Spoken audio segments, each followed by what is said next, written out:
My name is Lyndee Sing. I'm one of the Graphic Communication Department lecturers, and this particular class that we're teaching this winter quarter is GrC 224, Binding and Finishing Processes. GrC 224 is all about binding and finishing and the whole print production workflow. So we get to look at all of the final products after something is printed, whether it be folding or book binding, saddle stitching, bookmaking, die cutting, and then all of the embellishments like foil stamping, foil embossing, blind embossing, different effects like that. So this is GrC 224, and we get to use a lot of equipment used in the commercial printing industry. First, we have here one of our larger folding devices, the MBO folder, to fold different paper stocks into signatures. Here we have a balm folder. This is used extensively for our 224 classes, as well as UGS uses this folding device. We have some various other miscellaneous equipment like our shrink wrapper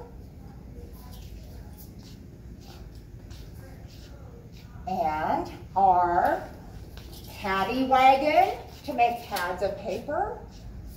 One device that all students and faculty use is our polar cutter, which cuts large lifts of paper to be used on presses.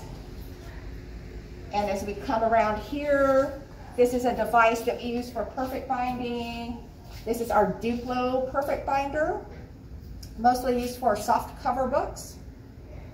Coming to some older equipment, we use this for blind embossing and die cutting in our GrC 224 class. This is our Heidelberg windmill. We do foil embossing.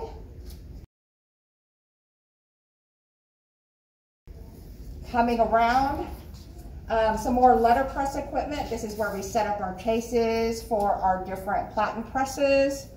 We have some drilling devices, a die making area, saws, drills, and then we come into our mechanical binding area.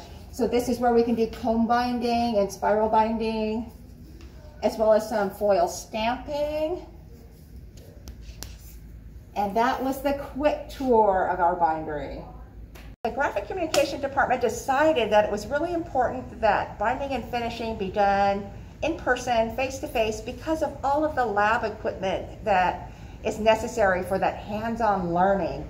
Just reading about it or watching short videos doesn't really give you the full experience of creating a die with your own hands, drilling and sawing, actually loading a press with a blind embossing die and creating a counter die.